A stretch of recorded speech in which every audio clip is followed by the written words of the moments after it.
el fenómeno del Niño puede manifestarse en diferentes intensidades. En esta ocasión, la intensidad de las lluvias puede ser de moderada a intensa. Lo más importante es mantener la planta viva. Y eso se logra con...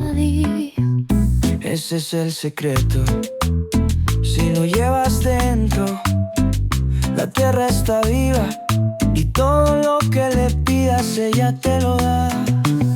Hola, ¿cómo están? Bienvenidos a un programa más de Dios Familia del Campo, a este podcast que lo único que busca es poder llevar más conocimiento al sector agrícola, a los pequeños, medianos y grandes productores. Y hoy tenemos un invitado muy especial.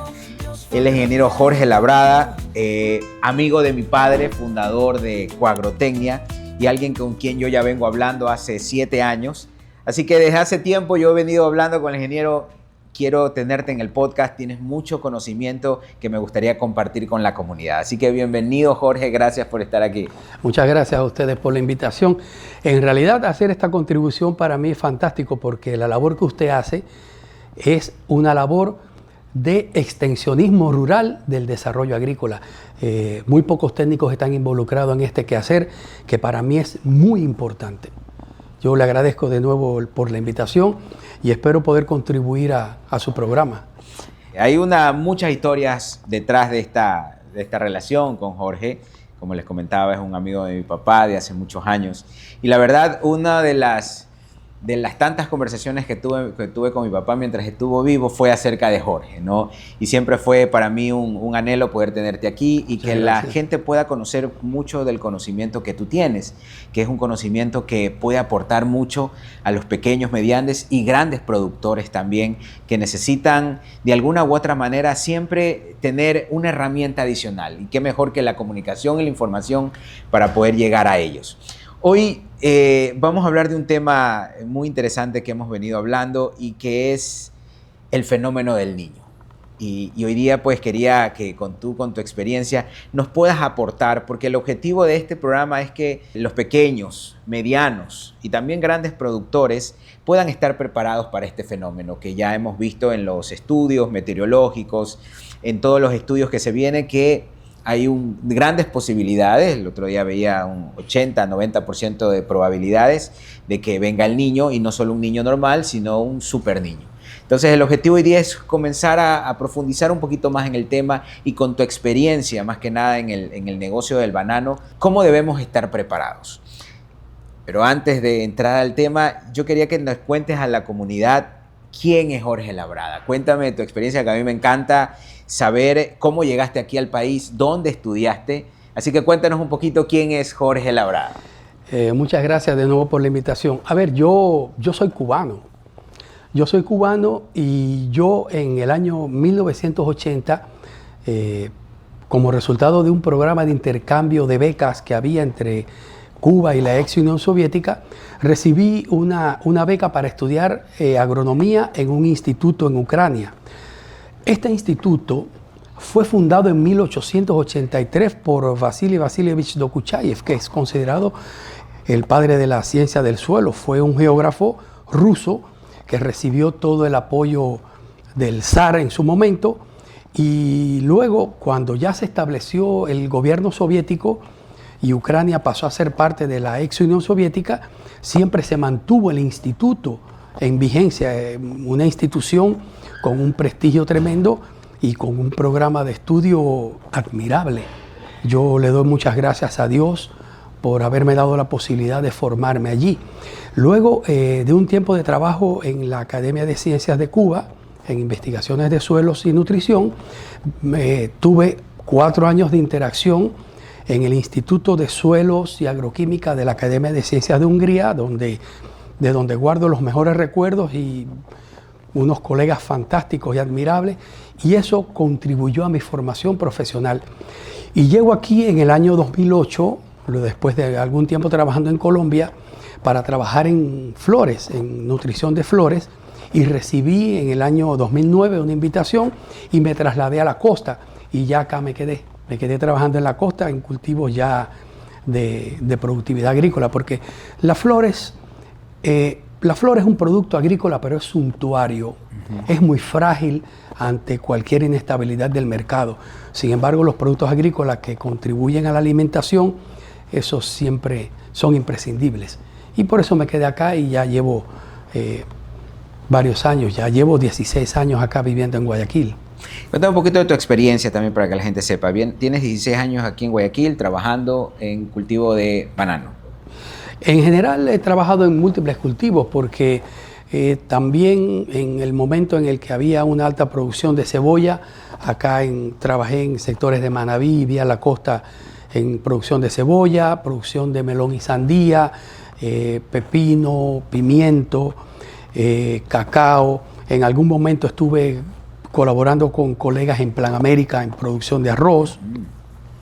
Pero básicamente, por ser un cultivo de gran extensión en banano, y también tuve una cooperación en ganadería. A mí me encanta la ganadería, lo que pasa es que es el sector de la agricultura más condicionante, porque la exigencia es diaria.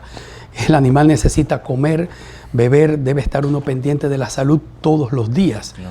Y entonces, bueno, la agricultura es un poco, en la agricultura la ganadería es mucho más exigente, pero fundamentalmente me he enfocado en los últimos años en banano.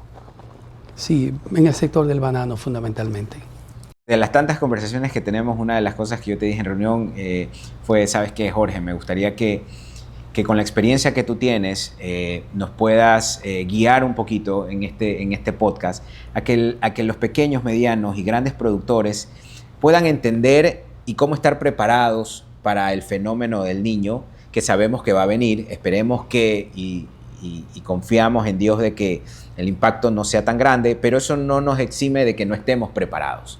A mí me encanta mucho la historia de José, siempre lo relaciono con la parte bíblica, porque José llegó a ser el segundo hombre más poderoso del mundo en el gobierno de Egipto, hablo de José, y él llega, después de todos los problemas que tuvo en su vida, llega a ser el segundo más poderoso del mundo después del faraón, porque él se anticipó a una gran hambruna que hubo de 7 años. Entonces, es bíblico y es bueno estar preparado, porque claro, si no hubiera sido por José, el pueblo de Egipto, y así como todos los pueblos de alrededor de ese gran imperio de esa época, hubieran muerto. Entonces, siempre es importante estar preparados, y eso es una de las cosas por la que hoy te pedí que nos compartas en base a tu experiencia qué podríamos hacer. Y yo quería arrancar en primero, ¿qué significa realmente el fenómeno del Niño para una finca bananera, en este caso, en Guayas? ¿Qué es lo que representa? ¿Qué es lo que se puede venir? El fenómeno del Niño es un fenómeno que sucede todos los años, porque la denominación está dada, se dice, por los pescadores peruanos que asociaron una corriente cálida, el comportamiento de la masa de peces, a la época del 24 de diciembre. Entonces, el fenómeno del Niño es un fenómeno climático que está definido. ¿Cuál es la particularidad de este año? Bueno, el fenómeno del Niño puede manifestarse en diferentes intensidades. Y de acuerdo a lo que están manifestando los modelos de pronósticos asociados al control de la temperatura del Océano Pacífico, el océano más grande de la Tierra, con una densidad diferente que genera patrones de evaporación diferentes, y el alicio es que en este año, en esta ocasión, la intensidad de las lluvias puede ser de moderada a intensa y prolongarse más de lo normal, de lo estacional, de lo asociado a la estación. ¿Y cuáles son las implicaciones que tiene esto? El suelo es como una esponja. Usted comienza a verter agua en una esponja y ella comienza a absorber agua hasta que se satura de agua. Y a partir de ahí, ya el agua no ingresa en el cuerpo del suelo, comienza a correr superficialmente. La situación está asociada a que si las lluvias comienzan, yo considero que finales de septiembre, primera quincena de octubre, de acuerdo a los modelos de pronóstico, yo advierto, un pronóstico en meteorología es algo que no se debe anticipar a más de 90 días. Pero si las lluvias comienzan en el tercer trimestre, cuando lleguen las precipitaciones más intensas asociadas a las altas temperaturas características de los meses de diciembre, enero, febrero y marzo, ya el suelo estará saturado de agua. Entonces comienza la escorrentía superficial. A ver, yo le explico a los colegas que la primera condición básica, real, objetiva para producir banano es riego y drenaje. La infraestructura de riego y drenaje hace que un suelo bananero sea diferente de cualquier otro cultivo. Y cuando le pregunto a ellos qué es lo más importante, la mayoría me dice el riego. Y yo le digo, no, sí, ingeniero, pero es que el 80% de la planta de banano es agua. Le digo, sí, pero si usted deja de regar 15 días, ¿la planta muere? Me dicen, no. Si usted deja de regar 30 días, ¿la planta de banano muere? Me dicen, no.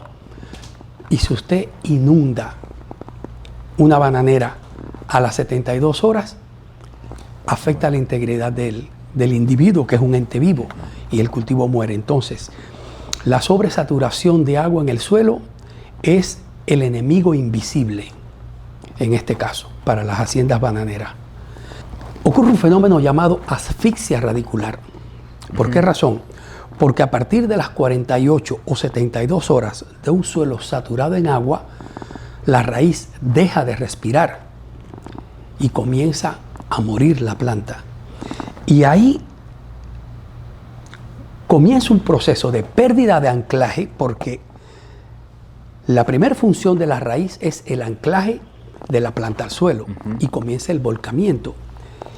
Y por otro lado, comienza la pérdida de los nutrientes del suelo por un proceso de lavado. Entonces, no es solamente el lavado de los nutrientes del suelo, sino también esa capa superficial llamada capa arable, rica en materia orgánica, también se pierde por escorrentía. Las raíces quedan expuestas. Pasa la lluvia, la radiación se encarga de necrosar esas raíces y morir. Entonces, este fenómeno, todo lo que provoca es afectación a la integridad del individuo, del ente biológico. Entonces, no es una cuestión de alarmarse, pero sí hay que estar preparado y priorizar los sistemas de drenaje lo más posible. ¿Cómo perfeccionamos eso? Cuando hablamos de prepararnos, mejorar los canales primarios, secundarios, terciarios, ¿qué es lo que debe hacer hoy un pequeño? Hablemos de los pequeños que por lo general no están tan tecnificados o preparados, a pesar de que en banano por lo general todos tienen canales de riego. Pero ¿qué es lo que debería hacer un pequeño y mediano productor bananero o platanero en este caso para prepararse? Hablando netamente del tema de drenaje. El drenaje del suelo se compone de dos elementos: drenaje superficial y drenaje interno. En los suelos francos y francoarenosos, el drenaje interno es mucho más fácil porque son suelos de alta permeabilidad. Pero en los suelos arcillosos, el drenaje interno es más complejo porque las arcillas tienen una propiedad, y es que en condiciones secas se contraen, pero en condiciones de alta humedad se dilatan, se expanden e impiden la infiltración del agua dentro del suelo. Entonces, tenemos los dos componentes, drenaje superficial y drenaje interno. Las medidas son, es conocido cómo se diseña un sistema de drenaje. Un sistema de drenaje se diseña a base de canales primarios, que son grandes colectores, que conducen las grandes masas de agua a puntos o estaciones de bombeo. Están los canales secundarios, que también está técnicamente definido su espaciamiento, que son los encargados de evacuar el agua hacia los canales primarios. Y están los canales terciarios, que son los que se encuentran dentro del cultivo, que son los encargados de mantener el nivel freático, o como le llaman a muchos colegas, la tabla freática, por debajo del límite donde se desarrollan fundamentalmente la biomasa de raíces, para que el suelo esté aereado. Si se cumple con estos requisitos, mantener los terciarios en la profundidad adecuada, los secundarios y los primarios, y tener bien estructurado el sistema de bombeo para aliviar, los daños pueden ser menos intensos. Es muy complicado porque yo no tengo yo no viví en Ecuador cuando el último gran fenómeno del Niño del año 97-98, pero he conversado con muchos amigos y colegas y me explicaban de la intensidad de las precipitaciones, cómo en un intervalo de 24 horas llegaron a precipitar, tienen registros en sus haciendas de hasta 218 milímetros, y es posible que en algunos sectores más, porque las lluvias se manifiestan de forma local. Pueden en un punto de la bananera tener una intensidad y a los 300 metros tener una intensidad mayor. Pero ¿qué es lo que quiero decir con esto? Que cuando usted tiene una lluvia de esa magnitud, ese volumen, en un intervalo de tiempo tan corto, es muy difícil evitar el encharcamiento temporal. Es muy difícil. Entiendo mucho el tema del drenaje y de los canales, pero quiero enfocarme en una parte importante, y es una parte que tú la manejas mucho a la perfección. ¿Qué tan importante es el suelo en esta época que se nos viene? El tema de la porosidad, el tema de los agregados estables, el tema de la materia orgánica. Cuéntame un poquito qué tan importante es el suelo, cómo debemos tener preparado el suelo para esta época que se viene. En este momento, y creo que aún estamos a tiempo, se pudieran hacer dos labores para trabajar en función del suelo. Número uno, los productores que tengan situaciones o condicionantes de pH en el suelo, si quieren poner alguna enmienda portadora de calcio, les va a ser de mucha utilidad. ¿Por qué razón? Porque cuando usted aplica el calcio, le da tiempo antes de que ingresen las precipitaciones intensas y que pueda suceder pérdidas por arrastre, de este calcio incorporarse al suelo. El calcio es un elemento muy importante, no solo en la nutrición de las plantas. El calcio es un elemento, o es el elemento coagulante por excelencia de los coloides del suelo.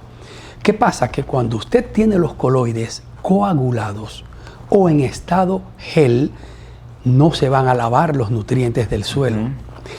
Y si usted quiere hacer incorporación de materia orgánica, este es el momento, porque está contribuyendo a mejorar la permeabilidad, o lo que habíamos mencionado anteriormente, el drenaje interno del suelo, a elevar su capacidad de intercambio catiónico y a mejorar la estructura del suelo en función de tratar de buscar una estructura granular que facilite el drenaje interno del suelo.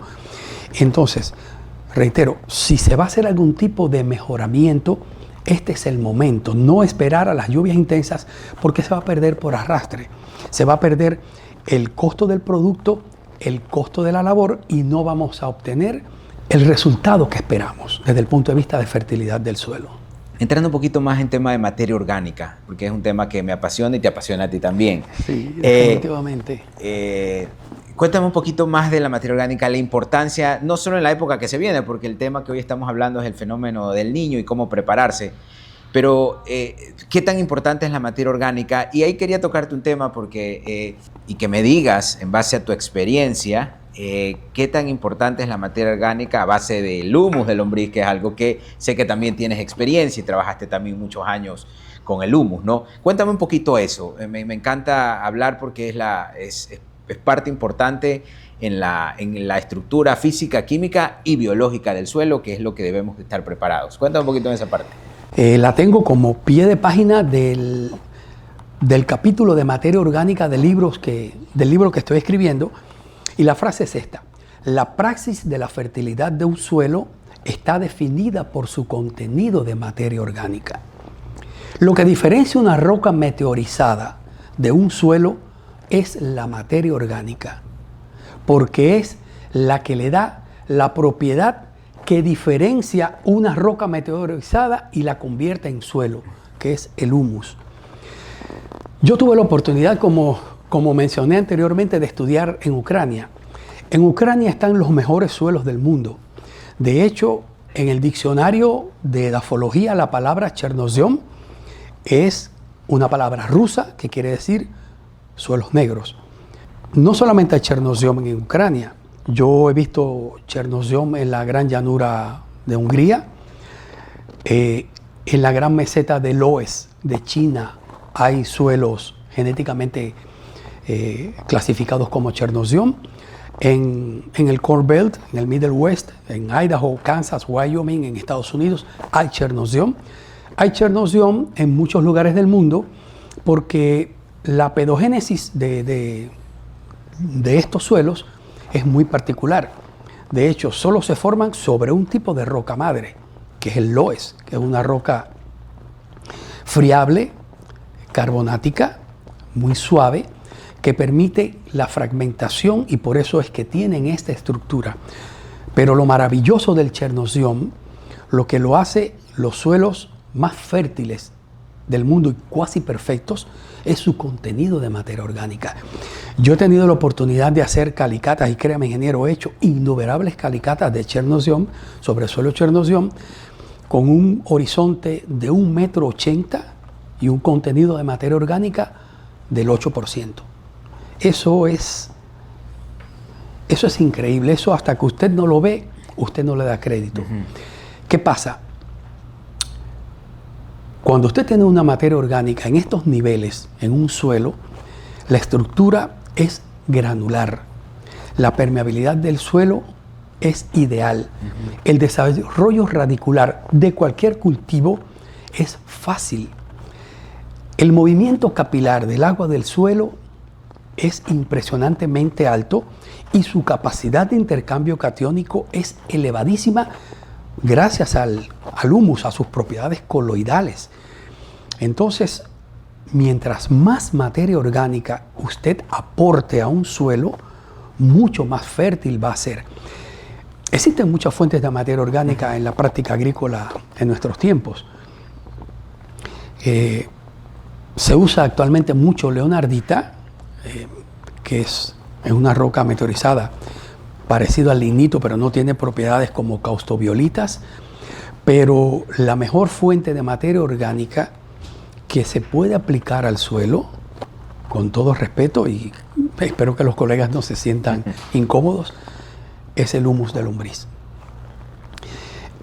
El humus, al ser un complejo coloidal, tiene una propiedad. Los sistemas coloidales tienen una propiedad y es un fenómeno luminoso que se llama cono de Tyndall. Espero que usted me dé en alguna oportunidad, en otra conversación, la posibilidad de mostrarle cómo se comporta el cono de Tyndall. Y para usted constatar que un humus tiene y es portador de propiedades coloidales, usted debe hacerle la prueba a través de una vasija de vidrio transparente, una solución coloidal de humus. Si usted le hace incidir un haz de luz blanca y manifiesta el fenómeno luminoso del cono de Tyndall, puede aplicarlo. El humus de lombriz es un producto fantástico.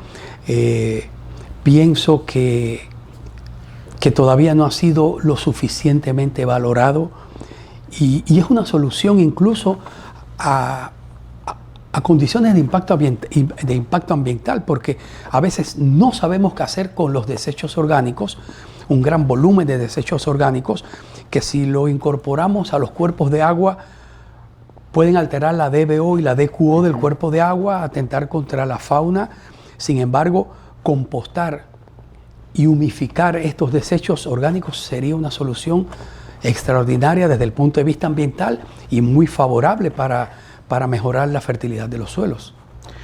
O sea, entonces una de las recomendaciones que nos darías es el tema de incorporar materia orgánica para mejorar toda la parte de permeabilidad, la parte coloidal, la parte de estructura, filtración, mejor agarre, mejor enraizamiento.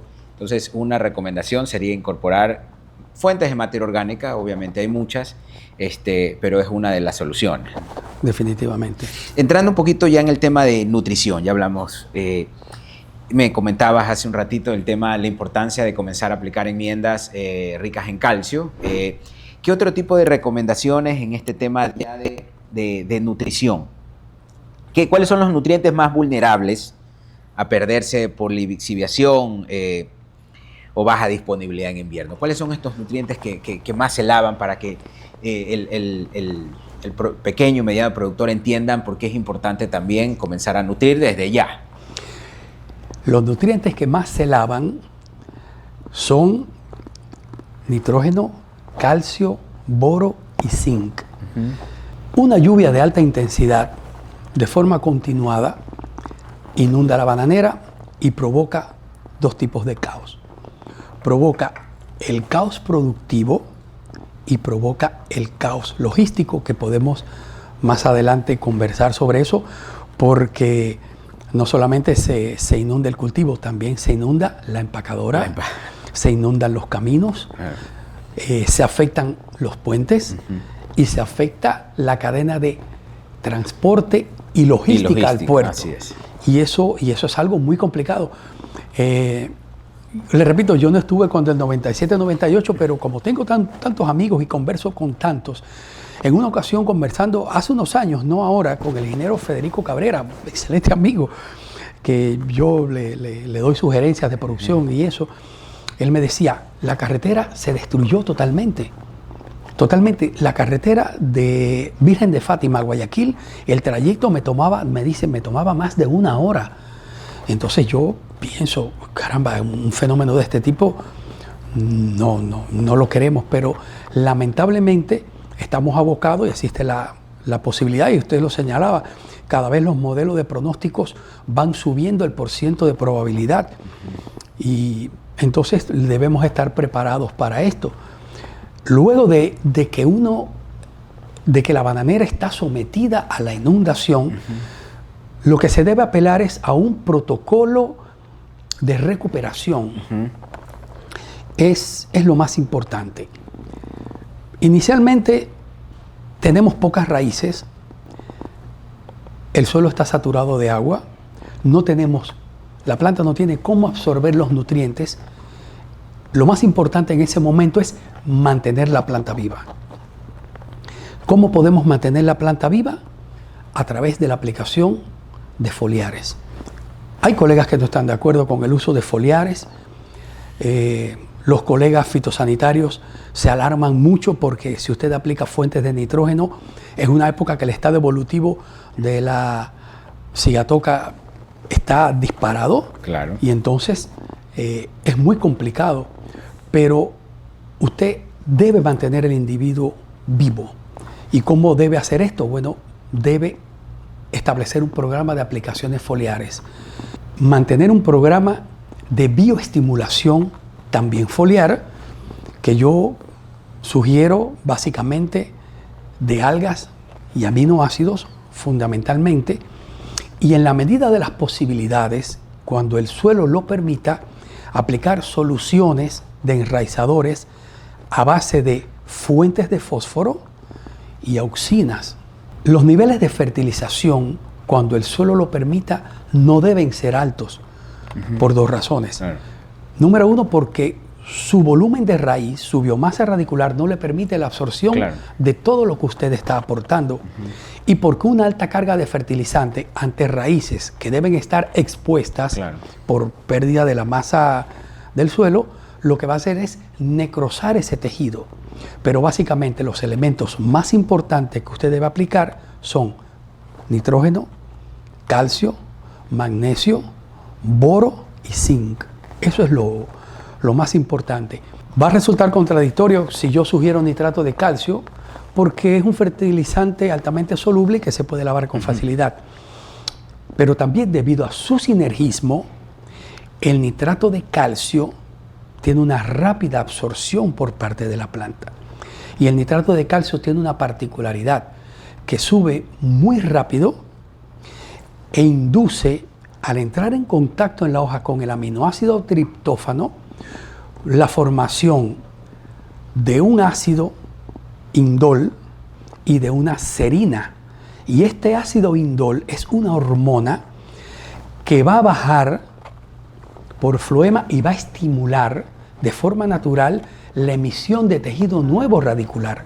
Entonces, por eso es tan importante, dentro de lo posible, cuando haya ventanas que se pueda fertilizar, utilizar como fuente de nitrógeno y de calcio el nitrato de calcio, para evitar aplicar nitrógeno de origen mineral a la hoja. Quiero entrar un poquito en el tema de bioestimulación. Hoy está muy, no sé si la palabra es muy de moda, el tema de bioestimulantes, por el tema de estrés, ¿no? Que es como hoy se está posicionando esta categoría de productos.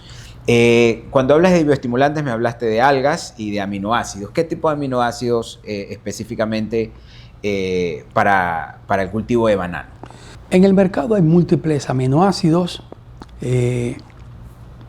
Algunos son de origen vegetal, otros son de origen animal, pero lo importante es que sean extraídos a través de un proceso de hidrólisis enzimática, y es muy importante el aminograma, sobre todo que dentro de este aminograma esté presente en mayores concentraciones ácido glutámico, glicina, prolina, triptófano y cisteína. ¿Por qué? Porque estos son precursores de hormonas. Son precursores de hormonas y son precursores de un compuesto llamado glutamato, que es en realidad el que desdobla las sustancias reactivas de oxígeno, que son los precursores de el estrés oxidativo en la planta. Recordemos que al estar el suelo saturado de agua, pero la humedad relativa muy alta, la apertura y cierre de los estomas se altera y los procesos de intercambio gaseoso de la hoja también se alteran. Se reduce la tasa de fotosíntesis, por tanto, todos los procesos asociados a la fotosíntesis, y estoy hablando de ciclo de Krebs, el ácido limónico y todo lo demás, todo eso va a sufrir una alteración. La planta no va a tener cómo salir de ese exceso de oxígeno que tiene dentro, y ese oxígeno se va a unir al agua, se va a formar peróxidos y sus derivados, que son sustancias reactivas de oxígeno, que son aquellas que inducen el estrés oxidativo en la planta. Pero los aminoácidos se encargan de inducir la planta a continuar con sus procesos de crecimiento y desarrollo. ¿Qué opinas del silicio en esta época de pre-niño, por decirlo así? ¿Qué tan importante se vuelve enmiendas o fertilizantes a base de silicio? ¿Qué opinas de eso? El silicio puede contribuir mucho a moderar el pH del suelo, siempre y cuando sean formas solubles de silicio, porque no olvidemos que es el elemento más abundante en la corteza terrestre, pero como está formando parte de la red cristalina de los minerales arcillosos, no es disponible para la planta, ni interactúa mucho con la solución del suelo. Sin embargo, cuando se usan formas solubles de silicio regularmente, y si su origen es de diatomeas, de algas fosilizadas, mucho más efectivo, puede contribuir mucho a regular el pH del suelo. ¿Y por qué es tan importante regular el pH del suelo? Porque al regular el pH del suelo, las formas retrogradadas del fósforo, que no están solubles, que pueden estar en forma de ortofosfato de calcio u ortofosfato de hierro, se hacen disponibles. Y este aporte de fósforo va a contribuir extraordinariamente a ganar biomasa radicular. Va a ser muy positivo si se puede lograr este efecto en el suelo. El fósforo está relacionado mucho al tema de biomasa, del desarrollo de biomasa radicular, pero también está asociado mucho al tema de energía, que tanto nos ayuda el fósforo. ¿Qué piensas de esa parte? ¿Está relacionado el fósforo al tema de energía de la planta? Totalmente, o no? Totalmente. La base de la molécula de ATP, de adenosín trifosfato, es el fósforo. De hecho, en el ciclo de Krebs, cada vez que se da un paso, hay liberación de una, de dos, de tres moléculas de ATP. El ciclo de Krebs da la vuelta, por eso se le llama ciclo, y en el intervalo en el que ocurre el ciclo de Krebs hay liberación de ATP, que es lo que le da la energía a la mitocondria. O sea, definitivamente, si no hay fósforo, no hay energía en la planta. Los procesos energéticos de la planta se limitan mucho. Yo mencioné anteriormente la importancia del boro y del zinc. Cuando usted sale del proceso de inundación, que ya usted logra evacuar el exceso de agua en el suelo, usted tiene que ir a un protocolo de reactivación edáfica. Lo primero que se sugiere es aplicar en drench una fuente de fósforo con auxinas para estimular el crecimiento vegetativo de las raíces. En segundo lugar, hacer una aplicación edáfica de nitrato de calcio, de boro y de zinc. Y en tercer lugar, cuando ya la biomasa lo permite, hay un protocolo diseñado hace muchos años por el INEAP, que es la cajuela de enraizamiento, donde usted va y en 30 por 15 por 30 calcula la biomasa de raíz. Ya usted ve emisión de raíces nuevas. Cuando ya usted tiene ese efecto, usted puede comenzar a hacer aportes de urea y de nitrato de amonio. Y algo muy importante es, los colegas le llaman bolo o le llaman sachet. Se prepara una mezcla, 50% de nitrato de calcio, 50% de una fuente de potasio y magnesio, y se introduce en el caballo para que vaya exudándose por gravedad y las raíces nuevas lo vayan tomando lentamente. Eso es un protocolo de recuperación nutricional edáfica cuando ya usted ha podido drenar y evacuar el agua del suelo. ¿Qué piensas del tema de los biológicos? Entrando el tema de sanidad del suelo, materia orgánica, enmiendas a base de calcio, todos los protocolos que ahorita me mencionaste, trabajar en boro, en zinc. Yo quiero también tocarte ¿y qué piensas tú del tema biológico? Deberíamos ya estar aplicando, no solo por el tema del niño, ¿no? Pero hoy este es el tema. ¿Qué tanto nos va a beneficiar? No sé si está bien decir esa palabra, pero comenzar a tener ya aplicación de biológicos. Cuando hablamos de biológicos me refiero a microorganismos en el suelo. ¿Qué tanto nos puede ayudar a este tema preventivo de mejorar el tema de la sanidad, la estructura física, química, biológica, para que la planta pueda tener una mejor, durante este tiempo, un mejor desarrollo, una mayor robustez? En eso yo hice mi tesis, es un tema que a mí me apasiona. Pero hay una situación, en los últimos años, la biotecnología comenzó a fomentarse ya desde el año 1976, pero en los últimos años ha tomado mucha fuerza la incorporación de grupos fisiológicos de microorganismos al suelo. Cuando yo menciono la materia orgánica y menciono el humus, y a mí me preguntan, yo digo, bueno, primero debemos comenzar con tratar de incrementar los niveles de materia orgánica en el suelo. ¿Por qué razón?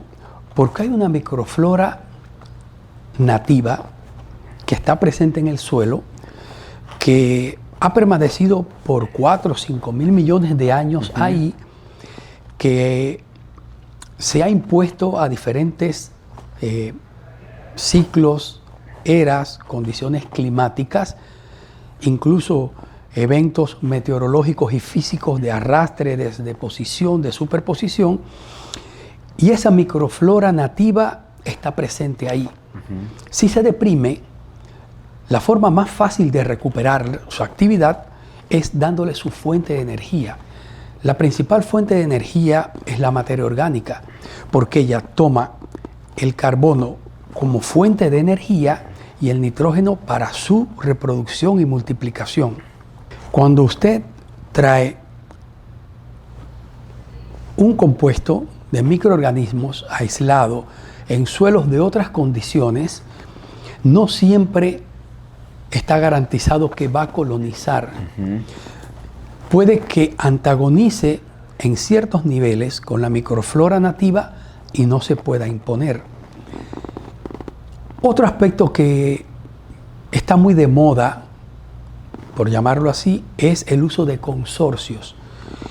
Y se debe considerar que en los llamados consorcios de microorganismos, no todos los grupos fisiológicos que usted mezcle o combine van a ser sinérgicos entre ellos. Algunos pueden ser antagónicos entre ellos. Puede haber antagonismo entre bacterias y ciertos grupos de bacilos, o entre hongos y ciertos grupos de bacterias. Lo ideal es trabajar el aporte por separado cuando se quiere hablar de colonización en función de fertilidad de suelos. Cuando queremos hablar de aportes en función de sanidad de suelos, sobre todo en estos momentos que ha aparecido con mucha fuerza moco en algunos sectores productivos y existe la amenaza del Fusarium oxysporum del raza 4, sí se conoce que el antagonismo entre estos patógenos y ciertos grupos fisiológicos de microorganismos puede ser una solución a su control. Tener un suelo rico en biomasa puede ser una garantía de sanidad a mediano y largo plazo. Pero repito, el aporte de microorganismos debe estar aparejado al aporte de altos volúmenes de materia orgánica para que haya una supervivencia, una colonización y un enriquecimiento de la microflora del suelo. Claro, eso es importante, ¿no? No se trata solo de aplicar, sea el objetivo, fertilidad o sanidad, no solo se trata de aplicar microorganismos, sino que haya fuente de energía para los microorganismos, que podamos, en palabras criollas, garantizar que el microorganismo sobreviva, porque si no, simplemente estamos echando algo que no estamos echando un organismo vivo que no vamos a poder garantizar que sobreviva o que permanezca el tiempo y que cumpla la función, y que cumpla su función, para lo cual lo estamos invirtiendo. Muy interesante lo que me dices. Yo quería hacerte una pregunta ahora que tocaste el tema del moco y el Fusarium. Uno de los problemas que teníamos con el moco y con el Fusarium también, que uno de sus medios de transporte era el agua. Yo quiero hacerte esa pregunta. Si hay inundación, ¿ya? Y si hay rebosamiento de ríos y canales en zonas afectadas por estos hongos y bacterias, ¿hay la probabilidad, en tu experiencia, de que eso llegue a otras fincas? Una seria pregunta. La Ralstonia solanacearum, el moco, como se conoce, yo de hecho, a veces me he llegado a preguntar si el nivel de virulencia de la raza, de la bacteria que se ha presentado aquí en Ecuador, es similar al nivel de virulencia del que hay en Guatemala o en Colima, en México, porque esos colegas allá llevan más de 22, 24 años luchando contra eso. Sin embargo, acá en Ecuador irrumpió con bastante fuerza en el 2024, pero no sé si es porque su virulencia es más baja o porque se ha trabajado muy bien, los productores han trabajado muy bien la implementación de medidas fitosanitarias, pero su impacto como que se ha ralentizado. Hace unas semanas yo estuve compartiendo con unos colegas en el Hotel Pacífico y vi trabajos extraordinariamente interesantes de algunos colegas. Créame, ingeniero, que hay que reconocer que se ha hecho un extraordinario trabajo en lo que son medidas fitosanitarias aquí en Ecuador. Ahora, la pregunta que usted me hace sobre la movilidad del patógeno en el agua, el moco es una bacteria aeróbica. El moco vive en el tejido de la planta porque se nutre de ahí, es una bacteria, es un ser procariota y necesita energía para la fisión binaria. No sé qué tanto tiempo en condiciones solo de agua, sin un sustrato que la alimente y sin el oxígeno necesario para un cuerpo aeróbico, pueda sobrevivir. El agua como vehículo de transporte es una seria amenaza. Definitivamente sí, es una seria amenaza porque tejido vegetal afectado que se pueda mover de una zona de infección a una zona sana, quede depositado ahí, puede encontrar condiciones para su proliferación. Sí es una amenaza. Es algo que hay que considerar, sí, dentro de... No quiero ser alarmista ni promotor del caos, pero sí es importante medidas de prevención como se están realizando. Casi todas las bananeras están implementando medidas de bioseguridad, protocolos de bioseguridad, rodiluvios, pediluvios, desinfección de los implementos. He visto trabajos muy alentadores y muy positivos de algunos colegas, les repito, sí, es muy alentador. Claro, te hago esta pregunta más que nada porque en el tema de prevención también sería como una medida comenzar a incorporar en la medida de lo posible el tema de biológicos, el tema de microorganismos, obviamente entendiendo que necesito materia orgánica para poder introducir microorganismos y que cada microorganismo que se vaya a usar sea por una necesidad, luego de un análisis, luego de algo que realmente el suelo necesita. Pero sí sería una medida preventiva aplicar microorganismos para, sabemos que, bueno, está comprobado dentro de los protocolos de agrocalidad que el Trichoderma y Fusarium son dos hongos antagónicos que obviamente luchan por un espacio y obviamente está diseñado dentro del protocolo de agrocalidad el Trichoderma como un hongo que combate con el Fusarium. Por eso te hacía la pregunta, dentro de estos procesos preventivos, ¿sería considerando también aplicar microorganismos al suelo?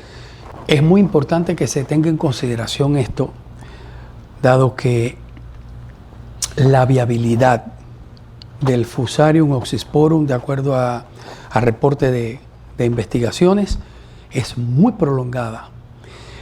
La viabilidad se aproxima a los 14 años de viabilidad en el suelo, o sea, puede estar latente todo ese periodo de tiempo y cuando surgen condiciones y aparece el hospedero, vuelve a germinar.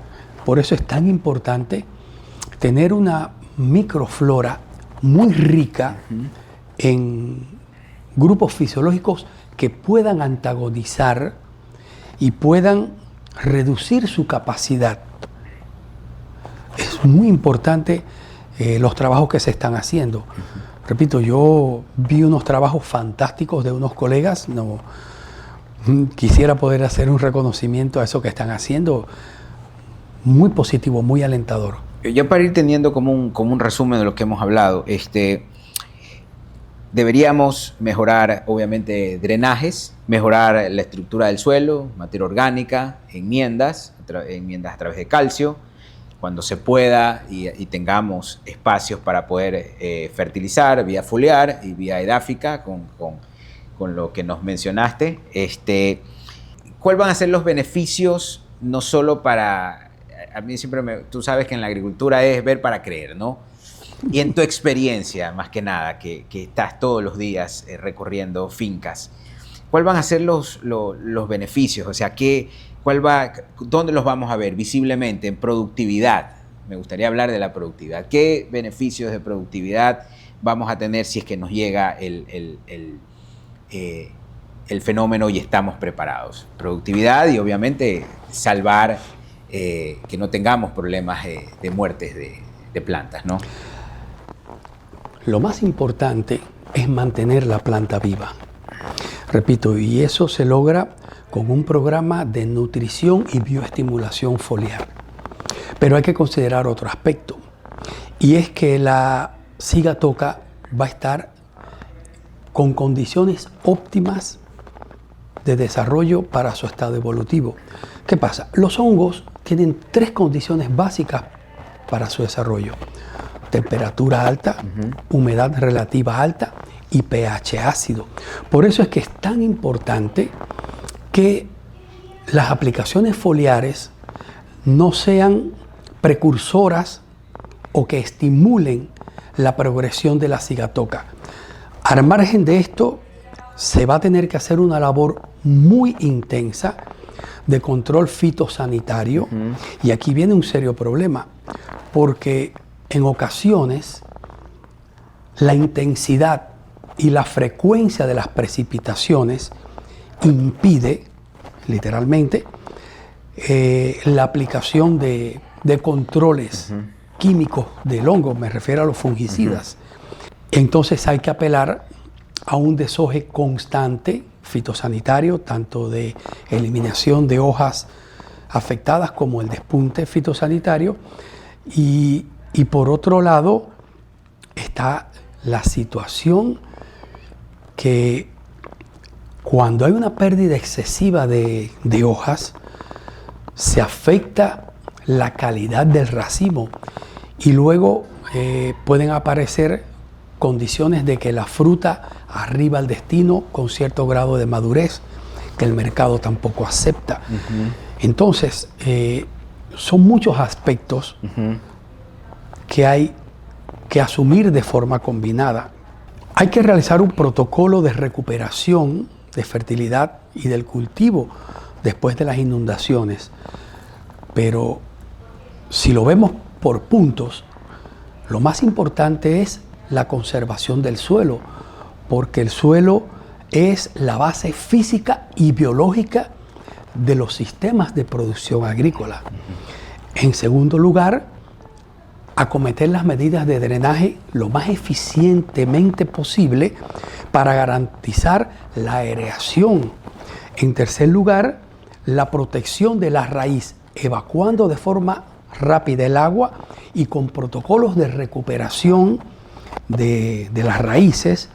Y luego la parte fitosanitaria, que es la protección del sistema planta como tal, de los patógenos, porque estamos hablando de la cigatoca, y usted mencionó previamente los problemas de moco y potencialmente de Fusarium oxysporum raza 4, pero también las plagas tienen incidencia porque la escama, la cochinilla, al tener condiciones óptimas, porque la temperatura ambiente es muy propia para su proliferación, el picudo, son plagas que también pueden afectar la integridad del cultivo.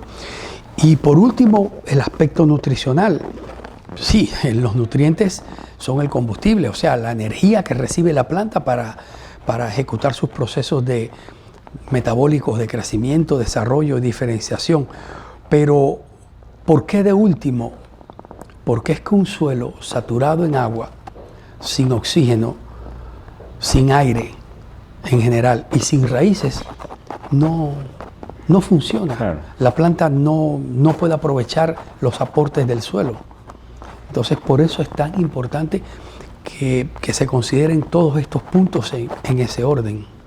Pueden parecer situaciones complicadas, pero creo que también estamos en la capacidad de poder desarrollarlas, de poder cumplirlas. Como me mencionabas, pues estuviste revisando con colegas trabajos de control fitosanitarios, de control de bioseguridad. En la historia de nuestro país hemos tenido muchas adversidades en las cuales nos hemos podido levantar, y gracias a esas adversidades hoy somos el primer exportador, hablando específicamente en banano. Estamos tercero, ahí peleando el tercer lugar en cacao. Somos el primer exportador de camarón ya en el sector de acuacultura. Realmente somos un país que todas estas adversidades nos han ayudado a progresar, a salir adelante y a realmente a crecer.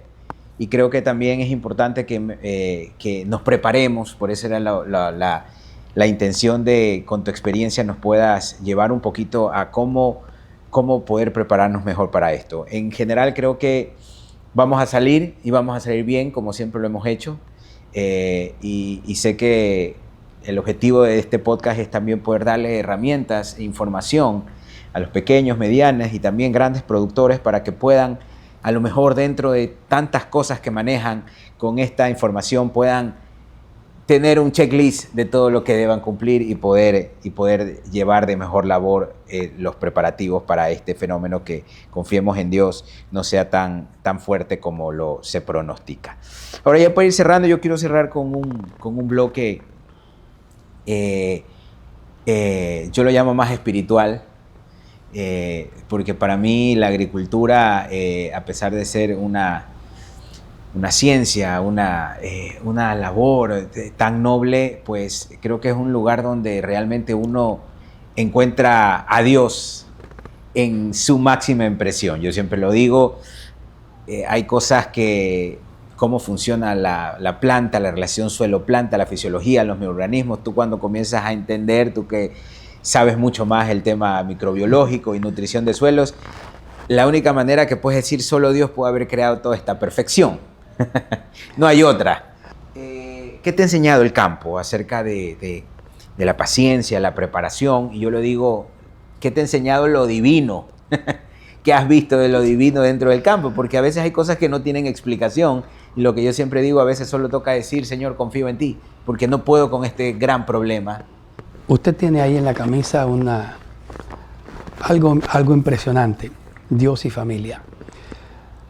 Yo soy una persona, me considero de alta espiritualidad. Yo siempre antepongo a Dios por sobre todas las cosas y luego la familia, porque la familia es la base de las naciones.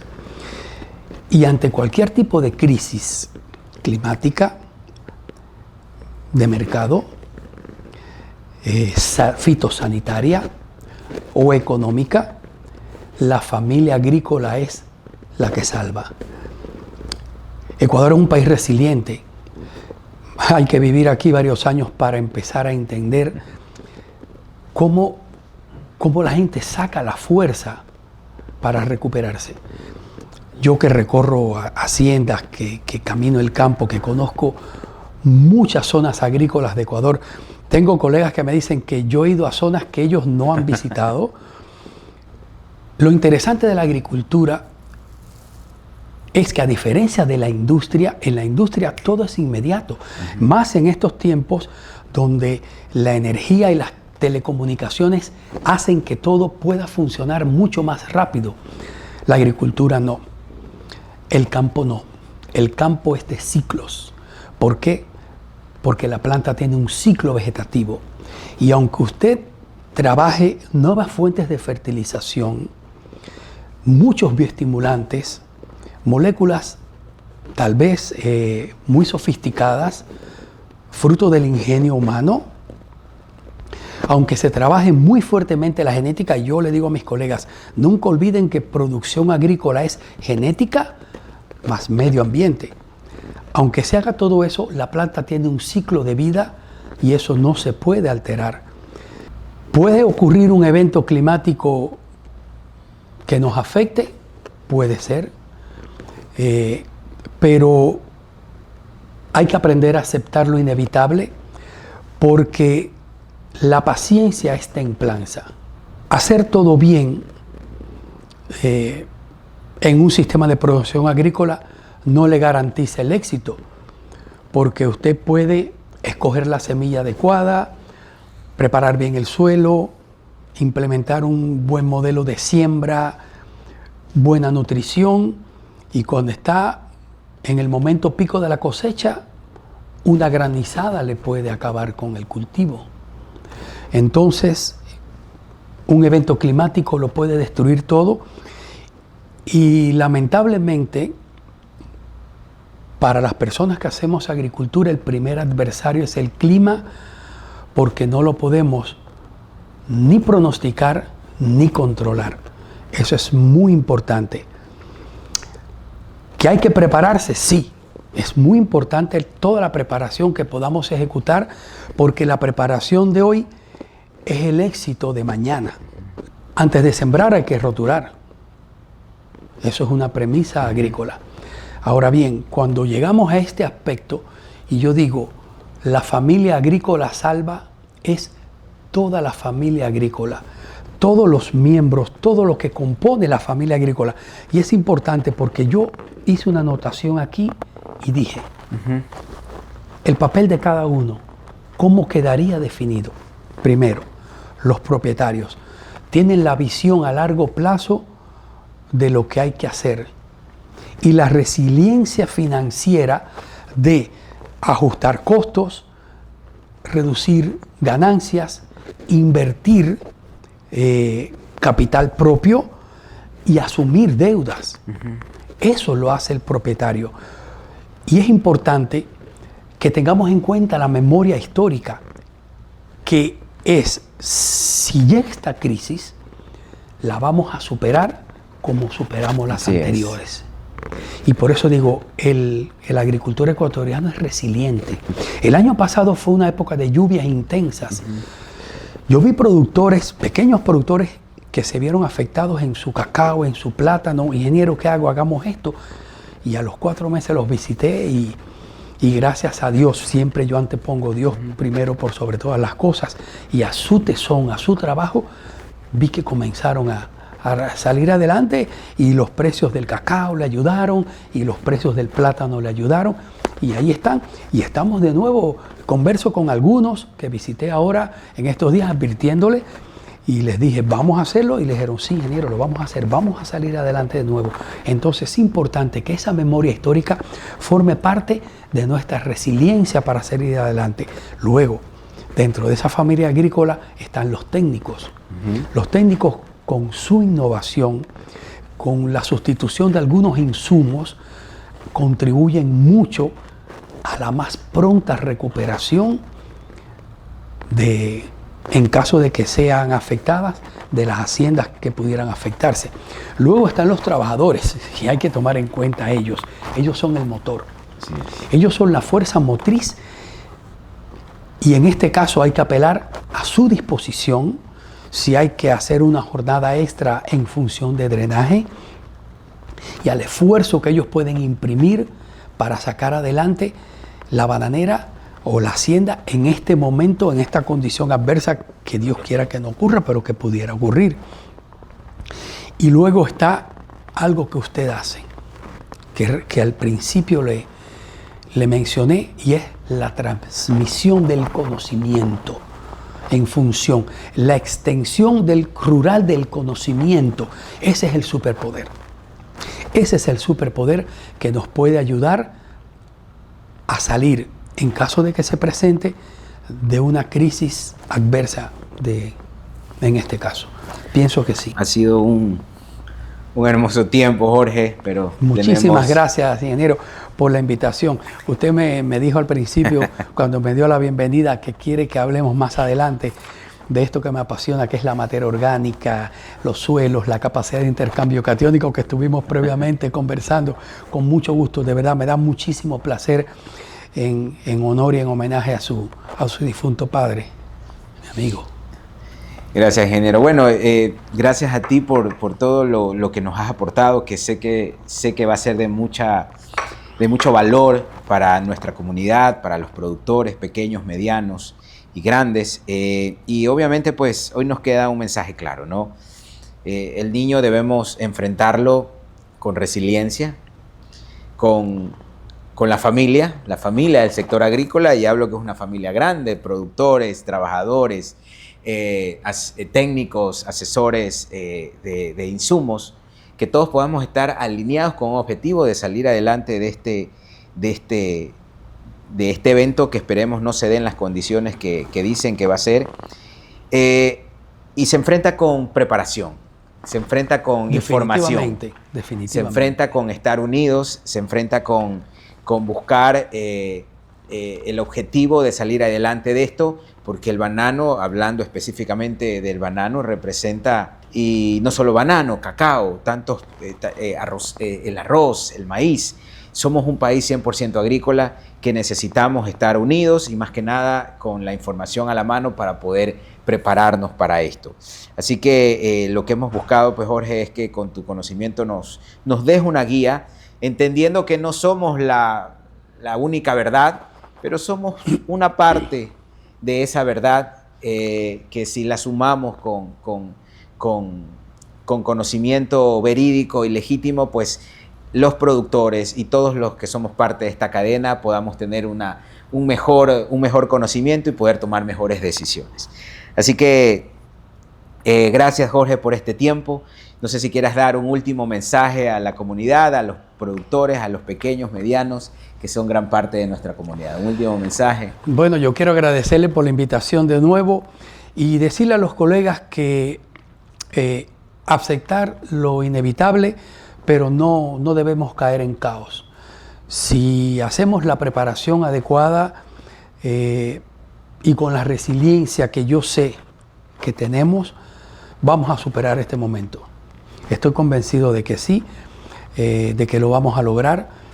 Repito, Dios permita que no tengamos un nivel de afectación, porque la agricultura es un negocio, y los negocios son para ganar dinero. Y cualquier optimización de los costos que se pueda hacer nos va a ayudar. Y la destrucción total de una hacienda nos va a hacer incurrir en costos que para los cuales no estamos, nadie se programa, lamentablemente, pero de que se puede superar, se puede superar. Yo animo a los colegas a no alarmarse, a trabajar en la preparación, optimizar los sistemas de drenaje, tener las estaciones de bombeo a punto. Estamos en un momento que las condiciones climáticas de radiación y luminosidad tienen al cultivo en condiciones muy diferentes a lo normal para esta época, que es una época donde la alta nubosidad, la baja radiación y la baja temperatura hace que el cultivo se ralentice en su metabolismo. Sin embargo, las bananeras que estoy visitando, la emisión foliar está altísima. Pienso que si mantenemos un programa de fertilización y riego adecuado, podemos ganar la suficiente biomasa para llegar en condiciones óptimas a un evento climático que pudiera ser adverso. No debemos desmayar en el trabajo, debemos continuar, prepararnos, es lo más importante, prepararnos y saber que lo vamos a superar. Estoy seguro de que lo vamos a superar una vez más. Éxito a todos mis colegas. Un saludo grande de nuevo a usted, ingeniero. Muchas gracias a usted y a su colectivo. Éxitos en el futuro y de nuevo muchas gracias.